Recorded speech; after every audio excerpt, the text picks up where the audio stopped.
Ron Howard has always been the quiet observer of Hollywood. From Opie Taylor to Richie Cunningham to the Academy Award-winning director behind Apollo 13 and A Beautiful Mind, he spent a lifetime telling other people's stories while keeping his own locked away. But for decades, one story sat heavy in his heart: the truth about Jim Nabors, the man who made America laugh as Goomer Pyle, but hid his deepest struggles behind that goofy grin. For years, Ron stayed silent. Out of loyalty, love, and respect for a man who gave him more than just laughter, he gave him an early lesson in how Hollywood's brightest lights often hide the darkest secrets. Ron was barely a teenager when he met Jim Nabors on The Andy Griffith Show. Ron was the beloved little Opie, Andy's wide-eyed son, a child star whose innocence charmed millions. Jim was the unexpected breakout, a one-episode guest star who turned Goomer Pyle, the bumbling sweet gas station attendant, into an icon of 1/960 seconds television. To the world, Jim was the walking punchline with his golly and a shucks charm. But off-camera, Ron saw something different. A man wrestling with the heavy burden of being different in a world that demanded perfect smiles and perfect lies. In those days, Hollywood was a place where certain truths could never be spoken out loud. Jim Nabors, with his towering voice and open heart, was a gay man at a time when that was not only taboo, it was career suicide. Rumors swirled constantly about his private life, feeding gossip columns that delighted in tearing down the gentle giant America thought they knew. Some insiders claimed he and Rock Hudson had secretly wed a myth they laughed off, but which also exposed the brutal scrutiny Jim faced.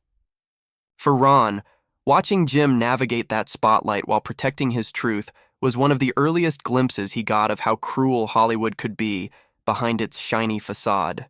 And yet Jim never let that cruelty define him. Ron remembers the man who stayed late on set, comforting nervous guest stars, or quietly lifting Ron's spirits when the pressures of child stardom became too much. He recalls the warm, deep voice that could drop the Goomer Pyle act and speak wisdom few grown-ups could muster. When the cameras stopped rolling, Jim became a protector and uncle figure who showed Ron that kindness could exist in the cutthroat world of show business. After the Andy Griffith Show, Jim spun Goomer into his own series, Goomer Pyle Use C, which turned that simple gas station attendant into an unlikely Marine. The show was a smash, but behind the scenes, Jim struggled.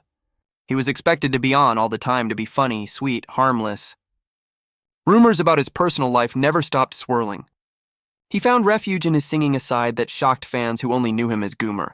His operatic baritone stunned audiences and gave him a place where he could be his true self.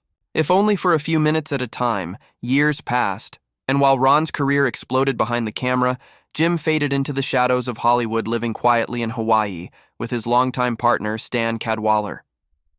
They stayed out of the tabloids as much as possible, building a sanctuary where Jim could just be Jim.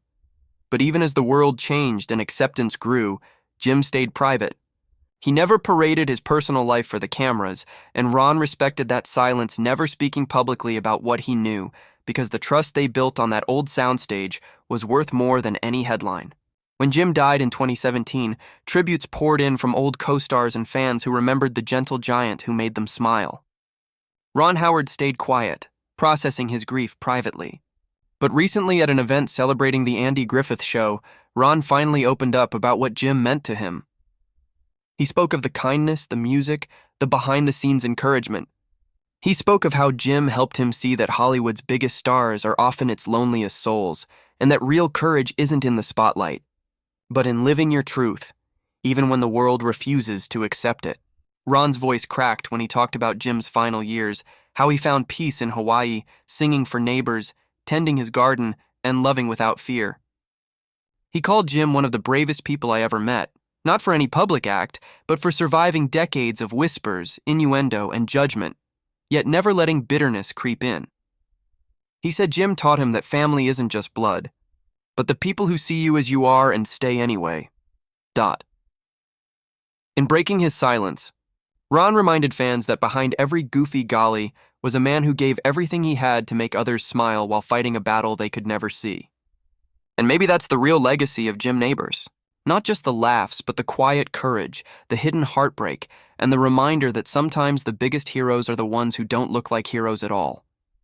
Subscribe to Hollywood Untold for more emotional stories behind music legends and the feuds that shaped rock history.